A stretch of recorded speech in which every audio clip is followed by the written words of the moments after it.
ಅದಕ್ಕೆ ಈ ಪರಮಾತ್ಮ ಹೇಳ್ತಿದ್ದಾನೆ, ನೀನು ಬಿಡು, ನಾನು ಕೂಡ ಕರ್ಮಾಚರಣೆ ಮಾಡ್ತಾ ಇದ್ದೇನೆ. ನಿನಗಾದರೆ ಕರ್ಮ ಬಂಧ ಇದೆ, ನೀನು ಮಾಡಬೇಕಾದ್ದು. ನಾನು ಕರ್ಮಾಚರಣೆ ಮಾಡ್ತಾ ಇದ್ದೇನೆ. ನಾನು ಕರ್ಮಕ್ಕೆ ಫಲ ಕೊಡ್ತಕ್ಕಂಥವನು. ಕರ್ಮದ ಬಂಧ ನನಗೆಲ್ಲಿದೆ? ಎಲ್ಲರ ತರ ಕರ್ಮ ಮಾಡಿಸಿ ಅವರಿಗೆ ಫಲ ಕೊಡ್ತಕ್ಕಂಥವು ನಾನು. ಸರ್ವಕರ್ತ ಸರ್ವಶಕ್ತ ಭಗವಂತ. ನಾನು ಕರ್ಮವನ್ನು ಬಿಡದೇ ಮಾಡ್ತಾ ಇದ್ದೇನೆ. ಎಷ್ಟು ನಾನು ಮಾಡುವಷ್ಟು ಕರ್ಮ ಉಳಿದವರು ಮಾಡುವುದಿಲ್ಲ. ನಾನು ಸಂಧ್ಯಾವಂದನೆ ಮಾಡ್ತೇನೆ ಬೆಳಿಗ್ಗೆ ಎದ್ದು, ಉಳಿದವರು ಮಾಡುವುದಿಲ್ಲ, ಮಲ್ಕೊಂಡಿರ್ತಾರೆ.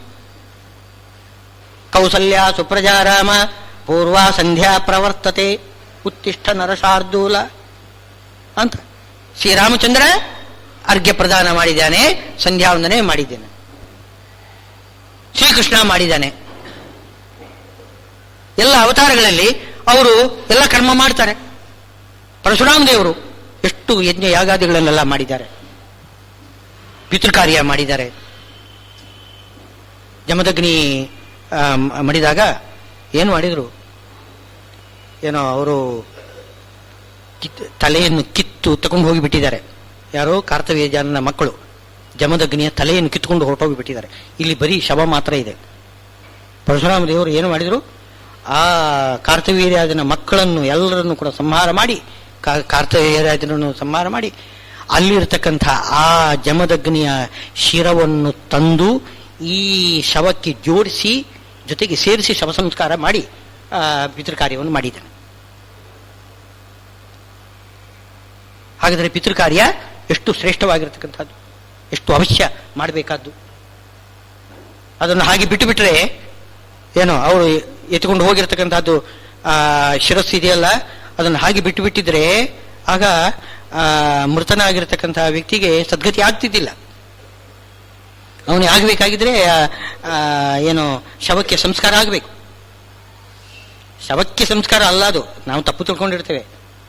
ಶವವನ್ನು ಭಗವಂತನಿಗೆ ಅರ್ಪಣೆ ಮಾಡೋದು, ಅಗ್ನಿ ನಾರಾಯಣನಿಗೆ ಆಹುತಿಯಾಗಿ ಕೊಡೋದು. ಅದು ಶವ ಎಂಬುದು ಆವಾಗ ಭಸ್ಮ ಆಗ್ತದೆ. ಸಂಸ್ಕಾರ ಅಂದ್ರೇನು? ಪರಿಣಾಮ ಆಗ್ತದೆ. ಆ ಅಭಿಪ್ರಾಯದಿಂದ ಸಂಸ್ಕಾರ ಸಂಸ್ಕಾರ ಅಂತ ಹೇಳುವುದಷ್ಟೇ ಹೊರತು ವಾಸ್ತವವಾಗಿ ನಮ್ಮ ಶರೀರವನ್ನು ನಾವು ಏನು ದಾರಾನ್ ಸುತಾನ್ ಪ್ರಿಯಾನ್ ಪ್ರಾಣಾನ್ ಪರಸ್ಮಿ ಸನ್ನಿವೇದಯೇತ್, ಎಲ್ಲರಿಗೂ ಕೂಡ ಎಲ್ಲವನ್ನೂ ಸಮರ್ಪಣೆ ಮಾಡಬೇಕು. ನಮ್ಮ ಶರೀರವನ್ನು ಪ್ರಾಣವನ್ನು ಎಲ್ಲವನ್ನೂ ಕೂಡ ಸಮರ್ಪಣೆ ಮಾಡಬೇಕು. ಶರೀರ ತ್ಯಾಗ ಮಾಡಿ ಹೋಗ್ತಿದ್ದೇವೆ ನೋಡಿ, ಆವಾಗಲೂ ಕೂಡ ಅದು ಬರೀ ತ್ಯಾಗ ಆಗಬಾರದು, ಅದು ಭಗವಂತನಿಗೆ ಸಮರ್ಪಣೆ ಆಗಬೇಕು. ಅದು ನಮ್ಮಿಂದ ಆಗುವುದಿಲ್ಲ. ಯಾರು ಶರೀರ ತ್ಯಾಗ ಮಾಡ್ತಾನೆ ಅವನಿಗೆ ತನ್ನ ಶರೀರವನ್ನು ಭಗವಂತನಿಗೆ ಸಮರ್ಪಣೆ ಮಾಡಲಿಕ್ಕೆ ಆಗುವುದಿಲ್ಲ. ಅದಕ್ಕೋಸ್ಕರ ಅವನ ಪರವಾಗಿ ಅವನ ಮಕ್ಕಳು, ಅವರ ಉತ್ತರಾಧಿಕಾರಿಗಳು ಅವರು ಮಾಡಿದರೆ ಇವನೇ ಸಮರ್ಪಣೆ ಮಾಡಿದ ಹಾಗಾಯ್ತು. ಯಾರು ಮೃತನಾಗಿರ್ತಕ್ಕಂಥ ವ್ಯಕ್ತಿ ತನ್ನ ಶರೀರವನ್ನು ಭಗವಂತನಿಗೆ ಸಮರ್ಪಣೆ ಮಾಡಿದಾಗಾಯ್ತು. ಯಾಕೆ ಮಕ್ಕಳು ಮಾಡಿದರೆ ಅದು ತಂದೆ ಮಾಡಿದ ಹಾಗೆ. ಈ ರೀತಿ ಎಲ್ಲವನ್ನು ಸಮರ್ಪಣೆ ಮಾಡತಕ್ಕಂಥದ್ದೇ ಇಲ್ಲ ಅಭಿಪ್ರಾಯ. ಯಜ್ಞ, ಪ್ರತಿಯೊಂದು ಯಜ್ಞ, ಅದಕ್ಕೋಸ್ಕರನೇ ಅದನ್ನು ಯಜ್ಞ ಅಂತ ಕರೆದಿದ್ದಾರೆ. ಪಿತೃಯಜ್ಞ ಅದು, ಪ್ರೇತ ಯಜ್ಞ, ಪಿತೃಯಜ್ಞ ಅದು ಕೂಡ ಯಜ್ಞನೇದು. ಆದ್ರಿಂದ ಪರಮಾತ್ಮ ಹೇಳ್ತಾ ಇದ್ದಾನೆ, ನಾನು ಎಲ್ಲ ಅವತಾರಗಳಲ್ಲಿ ಸರಿಯಾಗಿ ಯಜ್ಞ ಮಾಡಿದ್ದೇನೆ. ತಂದೆ ದಶರಥ ಮೃತನಾದ ಅಂತ ಕೇಳಿದ ತಕ್ಷಣ ಶ್ರೀರಾಮಚಂದ್ರ ದೇವರು ನದಿಯಲ್ಲಿ ಸ್ನಾನ ಮಾಡಿ ಕ್ರಮವಾಗಿ ಊರ್ಧ್ವ ಔರ್ಧ್ವ ದೈಹಿಕ ಕ್ರಿಯೆಯನ್ನು ಮಾಡಿಬಿಟ್ರಂತೆ. ಅಯೋಧ್ಯೆಗೆ ಬರಲಿಲ್ಲ, ಅವರು ಅಲ್ಲೇ ಇದ್ದಾರೆ, ಎಲ್ಲಿ ವನವಾಸದಲ್ಲೇ ಇದ್ದಾರೆ. ಅಲ್ಲೇ ಕುಳಿತುಕೊಂಡು ಎಲ್ಲ ಕರ್ಮವನ್ನು ಔರ್ಧ್ವ ದೈಹಿಕ ಕರ್ಮವನ್ನು ಮಾಡಿಬಿಟ್ಟಿದ್ದಾರಂತೆ. ಇದೆಲ್ಲ ಯಾತಕ್ಕೋಸ್ಕರ? ಅಂಥ ಕರ್ಮವನ್ನು ಮಾಡಲೇಬೇಕು. ಅವನು ಕರ್ಮ ಬಂಧ ಅವನಿಗೇನಿಲ್ಲ, ಆದರೂ ಕೂಡ ಅವನು ಮಾಡ್ತಾ ಇದ್ದಾನೆ. ನಮೇ ಪಾರ್ಥಾಸ್ತಿ ಕರ್ತವ್ಯಂ ತ್ರಿಷು ಲೋಕೇಶು ಕಿಂಚನ, 3 ಲೋಕದಲ್ಲಿಯೂ ಕೂಡ ನನಗೆ ಯಾವುದೇ ಕರ್ಮ ಎಂಬುದು ಇಲ್ಲ, ಮಾಡಬೇಕಾದ್ದಿಲ್ಲ, ನಾನು ಕರ್ತವ್ಯ ಬದ್ಧನಾಗಿಲ್ಲ. ನಮೇ ಪಾರ್ಥಾಸ್ತಿ ಕರ್ತವ್ಯಂ ತ್ರಿಷು ಲೋಕೇಶು, 3 ಲೋಕದಲ್ಲಿಯೂ ಕೂಡ ನನಗೆ ಯಾವುದೇ ಕರ್ಮ ಮಾಡಬೇಕಾದ ಅವಶ್ಯಕತೆ ಇಲ್ಲ. ನಾನವಾಪ್ತಮವಾಪ್ತವ್ಯಂ, ನಾನು ಕರ್ಮದಿಂದ ಪಡೆಯಬೇಕಾಗಿರ್ತಕ್ಕಂಥದ್ದು ಏನಿಲ್ಲ. ಅದು ಪಡೀಲಿಕ್ಕಿದೆ, ಇದು ಪಡೀಲಿಕ್ಕೆ ಬಾಕಿ ಇದೆ, ಇದೊಂದು ಸಂಪಾದನೆ ಬಾಕಿ ಇದೆ, ಯಾವುದು ಬಾಕಿ ಇಲ್ಲ. ಅವನು ಪೂರ್ತಿಯಾಗಿ ಪೂರ್ಣ ಕಾಮ, ಆಪ್ತ ಕಾಮ. ಅವನು ಯಾವುದೇ ಒಂದು ಕೊರತೆ ಇಲ್ಲ. ನಮಗೆ ಕೊರತೆ ಇದ್ರೆ ತಾನೇ ನಾವು ಮಾಡಬೇಕಾದ್ದು. ಯಾವುದೇ ಕೊರತೆ ಇಲ್ಲ ಭಗವಂತನಿಗೆ. ಪೂರ್ಣ ಕಾಮನಾಗಿದ್ದಾನೆ, ಪೂರ್ಣಾನಂದನಾಗಿದ್ದಾನೆ. ನಾನು ವಾಪ್ತಂ ಅವಾಪ್ತವ್ಯಂ, ಆದರೂ ಕೂಡ ವರ್ತ ಏವಚ ಕರ್ಮಣಿ, ನಾನು ಕರ್ಮದಲ್ಲಿಯೇನೇ ಇರ್ತೇನೆ, ಅಂದರೆ ಕರ್ಮ ಮಾಡ್ತಾನೇ ಇರ್ತೇನೆ. ಕಾರಣ ಹಿಂದೆ ಹೇಳಿದ್ದು ಏನದು, ಯದ್ಯದಾಚರತಿ ಶ್ರೇಷ್ಠ ತತ್ತದೇವೇತರೋ ಜನಃ ಸ ಯತ್ಪ್ರಮಾಣಂ ಕುರುತೆ ಲೋಕಸ್ತದನು ವರ್ತತೆ. ದೊಡ್ಡವರು ಏನು ಮಾಡ್ತಾರೆ ಅದನ್ನು ಎಲ್ಲರೂ ಕೂಡ ನೋಡಿ. ಆದ್ದರಿಂದ ಶ್ರೀರಾಮಚಂದ್ರ ಮಾಡಿದ್ದಾನೆ, ಶ್ರೀಕೃಷ್ಣ ಮಾಡಿದ್ದಾನೆ, ಪರಶುರಾಮ ದೇವರು ಮಾಡಿದ್ದಾರೆ ಎಂತಂದರೆ, ಹಾಗಾದ್ರೆ ನಾವು ಕೂಡ ಮಾಡಬೇಕು. ಅಂದರೆ ಇಲ್ಲಿ ಮಾತ್ರ ಅವರು ಮಾಡಿದ ಹಾಗೆ ನಾವು ಎಲ್ಲವನ್ನೂ ಕೂಡ ಮಾಡಲಿಕ್ಕೆ ಸಾಧ್ಯ ಇಲ್ಲ. ಎಷ್ಟು ಸಾಧ್ಯ ಇದೆಯೋ ಅಷ್ಟು ಮಾತ್ರ ಮಾಡಬೇಕು. ಯಾಕೆಂತಂದ್ರೆ ಅವನು ಸರ್ವಶಕ್ತ, ಅವನು ಪಾಪ ದೂರ, ಪಾಪ ಲೇಪ ಇಲ್ಲದೆ ಇರತಕ್ಕಂಥವನು, ಕರ್ಮ ಬಂಧ ಇಲ್ಲತಕ್ಕಂಥವನು. ಕೆಲವೊಮ್ಮೆ ಏನೆಲ್ಲ ತನ್ನ ಶಕ್ತಿಯನ್ನು, ಸ್ವಾತಂತ್ರ್ಯವನ್ನು ಪ್ರದರ್ಶನ ಮಾಡಬಲ್ಲ. ಅಂದರೆ ಕೃಷ್ಣನಾಗಿ ಏನು ಮಾಡಿದ್ದಾನೆ, ಪರಸ್ತ್ರೀಯರನ್ನು ಕೂಡಿದ್ದಾನೆ. ಹಾಗೆ ಅವನಿಗೆ ಪಾಪ ಲೇಪ ಇಲ್ಲ, ಅವನು ಮಾಡಿದ್ದಾನೆ. ಅದನ್ನೆಲ್ಲ ಇನ್ನೊಬ್ಬರು ನೋಡಿ ಕಲಿತುಕೊಳ್ಬೇಕು ಅಂತ ಅರ್ಥ ಅಲ್ಲ. ಅದಕ್ಕೆ ಶಾಸ್ತ್ರದಲ್ಲಿ ಏನು ಹೇಳಿದ್ದು ಹೌದು, ಅವನೇ ಹೇಳಿದ್ದು. ತಾನು ಯಾವುದನ್ನು ಮಾಡಬೇಕು ಅಂತ ಶಾಸ್ತ್ರದಲ್ಲಿ ನಮಗೆ ಹೇಳಿ ಮಾಡಿ ತೋರಿಸಿದ್ದಾನೆ, ಅದನ್ನು ಮಾತ್ರ ನಾವು ಮಾಡಬೇಕು. ಹಾಗೆ ಅದಕ್ಕೆ ಯತ್ ಪ್ರಮಾಣಂ ಕುರುತೆ ಅಂತ. ಪ್ರಾಮಾಣಿಕವಾಗಿರ್ತಕ್ಕಂಥದ್ದು, ಇದು ಶಾಸ್ತ್ರ ಸಿದ್ಧವಾದ್ದು ಅಂತ ಹೇಳಿ ಯಾವುದನ್ನು ಮಾಡ್ತಾನೋ ಅದನ್ನು ನಾನು ಲೋಕ ಎಂಬುದು ಅನುವರ್ತನೆ ಮಾಡಬೇಕು ಹೊರತು ಅವನು ಮಾಡಿದ್ದನ್ನೆಲ್ಲ ನಾವು ಮಾಡುವುದಲ್ಲ, ಅದು ಸಾಧ್ಯವಿಲ್ಲ. ಯಥಾ ರುದ್ರೋ ಅಗ್ನಿಜಂ ಇದು ಅಬ್ಧಿಜಂ ವಿಷಂ. ರುದ್ರದೇವರು ಏನು ಮಾಡಿದ್ರು, ಹಾಲಾಹಲ ವಿಷವನ್ನು ಕುಡಿದು ಬಿಟ್ರು. ನಾವು ಕೂಡ ವಿಷಪಾನ ಮಾಡ್ತೇವೆ ಅಂತಂದ್ರೆ ಆತ್ಮಹತ್ಯೆ ಪಾಪ. ನಿಮಗೆ ಅನರ್ಥ, ತಕ್ಷಣವೇ ಮರಣ ಬಂದೇ ಬರ್ತದೆ, ಅದು ಬೇರೆ. ಆಮೇಲೆ ಏನು ಹೋಗುದು ಎಲ್ಲಿಗೆ, ನೀವು ನರಕಕ್ಕೆ. ಸಾವು ಮಾತ್ರ ಅಲ್ಲ, ಸಾವಿನ ಅನಂತರದಲ್ಲಿಯೂ ಕೂಡ ನೀವು ಹೋಗುದು ನರಕಕ್ಕೆ. ಬಹಳ ಅನರ್ಥ ಇದೆ. ಅದು ಅವರು ಮಾಡ್ತಾರೆ ಅಂತ ನಾವು ಮಾಡಬಾರ್ದು. ನಾನವಾಪ್ತಂ ಅವಾಪ್ತವ್ಯಂ ವರ್ತ ಏವಚ ಕರ್ಮಣಿ ಯದಿಹ್ಯಹಂ ನವರ್ತೇಯಂ ಜಾತು ಕರ್ಮಣಿ ಅತಂದ್ರಿತಃ ಮಮ ವರ್ತ್ಮ ಅನುವರ್ತಂತೆ ಮನುಷ್ಯಾಃ ಪಾರ್ಥ ಸರ್ವಶಃ. ಹೇ ಪಾರ್ಥ, ಅರ್ಜುನ, ನಾನು ಕರ್ಮ ಯಾಕೆ ಮಾಡ್ತಿದ್ದೇನೆ ಅಂತಂದ್ರೆ ಯದಿಹ್ಯಹಂ ನವರ್ತೇಯಂ, ಅಲ್ಲಿ ಸ್ಪಷ್ಟ ಇದೆ. ನಾನು ಮಾಡಿದ್ದನ್ನೆಲ್ಲ ಮಾಡ್ತಾರೆ ಅಂತ ಹೇಳೋದಲ್ಲ, ನಾನು ಮಾಡದೇ ಹೋದರೆ ಜನ ಏನೂ ಮಾಡುವುದಿಲ್ಲ.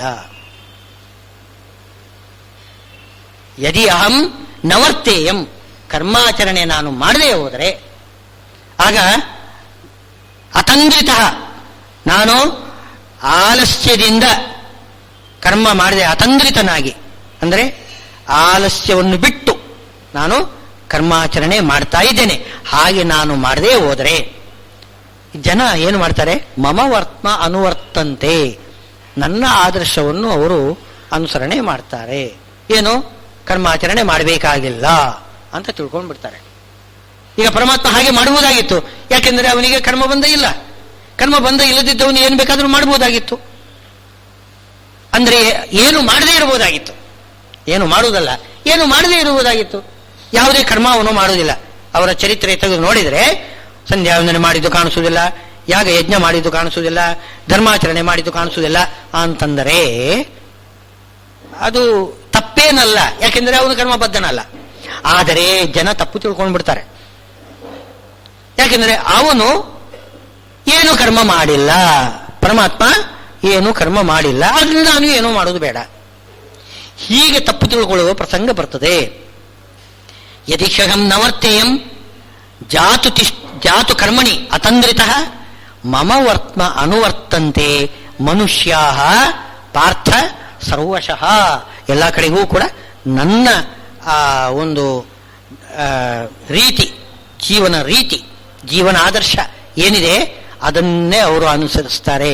ಅದಕ್ಕೆ ಅವರಿಗೆ ಒಳ್ಳೆಯ ಜೀವನಾದರ್ಶ ತೋರಿಸಬೇಕು ಹೊರತು ತಪ್ಪು ಮಾರ್ಗವನ್ನು ಅವರಿಗೆ ತೋರಿಸಬಾರದು. ಇದರಿಂದ ಏನಾಗ್ತದೆ? ಉತ್ಸೀದೇಯುರಿಮೇ ಲೋಕಾಹ, ಉತ್ಸೀದೇಯುರಿಮೇ ಲೋಕಾಹ, ಲೋಕ ನಾಶ ಆಗಿಬಿಡ್ತದೆ. ಕರ್ಮಾಚರಣೆ ಮಾಡದೆ ಹೋದರೆ ಲೋಕ ನಾಶ ಆಗಿಬಿಡ್ತದೆ. ಕರ್ಮಾಚರಣೆ ಎಂದರೆ ಅರ್ಥವೇನೋ? ನಿಷ್ಕಾಮ ಕರ್ಮ, ಭಗವಂತನ ಪ್ರೀತ್ಯರ್ಥವಾಗಿ ಕರ್ಮಾಚರಣೆ ಮಾಡುವುದನ್ನು ಜನ ಬಿಟ್ಟು ಎಲ್ಲರೂ ಕೂಡ ತಮ್ಮ ಪಾಡಿಗೆ ತಮ್ಮ ಹೊಟ್ಟೆ ತುಂಬಿಸಿಕೊಂಡು ಪಶುಗಳ ಹಾಗೆ ಇದ್ದು ಬಿಟ್ರೆ ಏನಾಗ್ತದೆ? ಲೋಕ ನಾಶ ಆಗ್ತದೆ. ಪ್ರತಿಯೊಬ್ಬರು ಸ್ವಾರ್ಥಪರರಾಗಿ ಬಿಡ್ತಾರೆ. ತಕ್ಷಣವೇ ಋಣಂಕೃತ್ವ ಘೃತಂ ಪಿಬೇತು ಅಂತ ಏನೋ ಇವನು ಹೇಳ್ತಾನಲ್ಲ ಚಾರ್ವಾಕ, ಭಸ್ಮೀಭೂತಸ್ಯ ದೇಹಸ್ಯ ಪುನರಾಗಮನಂ ಕುತಃ. ನಾವು ಸತ್ತ ಮೇಲೆ ನಮ್ಮ ಹೆಣ ಸುಟ್ಟು ಬಿಡ್ತಾರೆ. ಆಮೇಲೆ ಎಲ್ಲಿ? ನಾವಿಲ್ಲ, ನಮ್ಮ ಶರೀರ ಇಲ್ಲ. ಪುಣ್ಯ ಪಾಪ ಎಲ್ಲಿ? ನಾವೇ ಇಲ್ಲ ಅಂದ್ರೆ ಪುಣ್ಯ ಪಾಪ ಎಲ್ಲಿ? ಏನೂ ಇಲ್ಲ. ಆದ್ರಿಂದ ಏನು ಬೇಕಾದ್ರೂ ಮಾಡಿ. ಚಾರ್ವಾಕನ ಉಪದೇಶ ಅದು. ಆ ಥರ ಏನಾದರೂ ಮಾಡಿಬಿಟ್ರೆ ಜನ ಏನ್ ಮಾಡ್ತಾರೆ? ಪ್ರತಿಯೊಬ್ಬರು ಕೂಡ ಸ್ವಾರ್ಥಪರರಾಗ್ತಾರೆ. ತಮ್ಮ ಸುಖವನ್ನು ತಾವು ನೋಡ್ಕೊಳ್ತಾರೆ. ಇನ್ನೊಬ್ಬರ ಸುಖದ ಕಡೆಗೆ ಗಮನವೇ ಕೊಡುವುದಿಲ್ಲ. ಇನ್ನೊಬ್ಬರ ದುಃಖ ಪರಿಹಾರ ಮಾಡಬೇಕು ಅಂತೇನಿಲ್ಲ. ಅದು ಅವನ ಹಣೆ ಬರಹ. ನಾನೇನ್ ಮಾಡಬೇಕು? ಅವನು ನೋಡ್ಕೊಳ್ಳಿ, ನಾನು ನನ್ನ ಸುಖ ನಾನು ನೋಡ್ಕೊಳ್ತೇನೆ. ಈ ಥರ ಪ್ರತಿಯೊಬ್ಬರೂ ಕೂಡ ಬದುಕಿದ್ರೆ ಮನುಷ್ಯ ಸಮಾಜ ಜೀವಿ ಆಗುವುದಿಲ್ಲ. ಅವನು ಪ್ರತ್ಯೇಕವಾಗಿ ಬೆಳೀತಾನೆ. ಯಾವಾಗ ಪ್ರತ್ಯೇಕವಾಗಿ ಬದುಕಲಿಕ್ಕೆ ತೊಡಗುತ್ತೇವೆ, ಯಾವ ಪ್ರಾಣಿಯೂ ಬದುಕುವುದಿಲ್ಲ. ನೋಡಿ, ಅರಣ್ಯದಲ್ಲಿ ನೋಡಿ ಎಲ್ಲಾ ಪ್ರಾಣಿಗಳು ಬದುಕ್ತವೆ. ನೋಡಿ, ವಿಚಿತ್ರ. ಅರಣ್ಯದಲ್ಲಿ ಎಲ್ಲಾ ಮೃಗಗಳಿರುತ್ತವೆ. ಹುಲಿ, ಸಿಂಹದಂತಹ ಮಹಾಭಯಂಕರ ಜಂತುಗಳು ಇವೆ. ಅದೇ ರೀತಿಯಲ್ಲಿ ಈ ಜಿಂಕೆ, ಮೊಲದಂತ ಪ್ರಾಣಿಗಳು ಬದುಕ್ತವೆ ಅದೇ ಕಾಡಿನಲ್ಲಿ. ಹೇಗೆ ಬದುಕ್ತವೆ ಅಂತಂದ್ರೆ ಅವುಗಳಲ್ಲಿ ಒಂದು ಒಗ್ಗಟ್ಟಿರ್ತದೆ. ನೋಡಿ, ಒಗ್ಗಟ್ಟಿರ್ತದೆ. ಯಾವುದೀಗ ಕಾಡೆಮ್ಮೆ, ಕಾಡು ಕೋಣ ಎಲ್ಲ ಇದೆ ನೋಡಿ. ಆ ಕಾಡು ಕೋಣಕ್ಕೂ ಸಿಂಹಕ್ಕೂ ಹುಲಿಗೂ ಏನು ಇದು? ಆದರೂ ಕೂಡ ಹುಲಿ ಸಿಂಹಗಳು ಇರತಕ್ಕಂತಹ ಅದೇ ಕಾಡಿನಲ್ಲಿ ಈ ಕಾಡೆಮ್ಮೆ, ಕಾಡು ಕೋಣಗಳು ಕೂಡ ಬದುಕುತ್ತವಲ್ಲ. ಹೇಗೆ?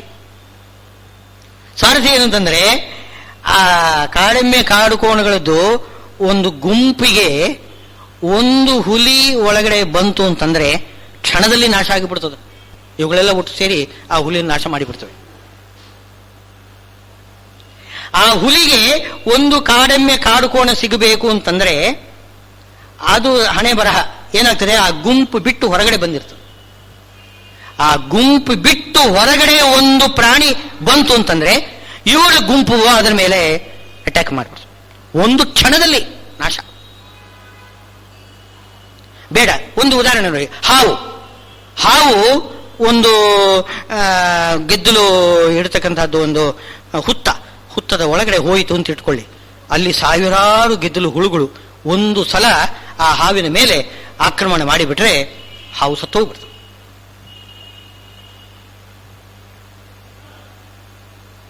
ಅದೇ ಒಂದು ಹುಳು ಅಂತಂದ್ರೆ ನಾಶ ಆಗಿಬಿಡ್ತದೆ. ಎಲ್ಲ ಹುಳುಗಳೆಲ್ಲ ಸೇರಿಬಿಟ್ರೆ ಒಂದು ಹಾವನ್ನು ಬೇಕಾದರೂ ಕೊಂದು ಹಾಕಿಬಿಡ್ತವೆ.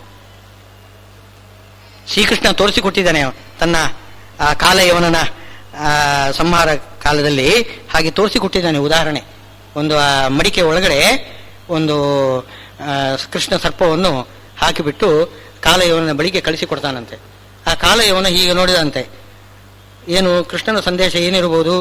ನಾನು ಕೃಷ್ಣ ಸರ್ಪ, ನಾನು ಸರ್ಪ, ನಿಮ್ಮನ್ನು ನಾನು ಕಚ್ಚಿ ಸಾಯಿಸಬಲ್ಲೆ, ನನ್ನನ್ನು ಯಾರೂ ಕೂಡ ನಾಶ ಮಾಡಲಾರರು ಅಂತ ಕೃಷ್ಣ ಅಹಂಕಾರದಿಂದ ಇದನ್ನು ನನಗೆ ತುಳಿಸಿಕೊಡ್ತಿದ್ದಾನೆ ಅಂತ ಕಾಲಯವನ ತಿಳ್ಕೊಂಡ. ಅವನು ಏನು ಆಲೋಚನೆ ಮಾಡಿದ? ಹೀಗೆ ಆಲೋಚನೆ ಮಾಡಿ, ಓಹೋ, ಇವನಿಗೆ ಉತ್ತರ ಕೊಡಬೇಕು.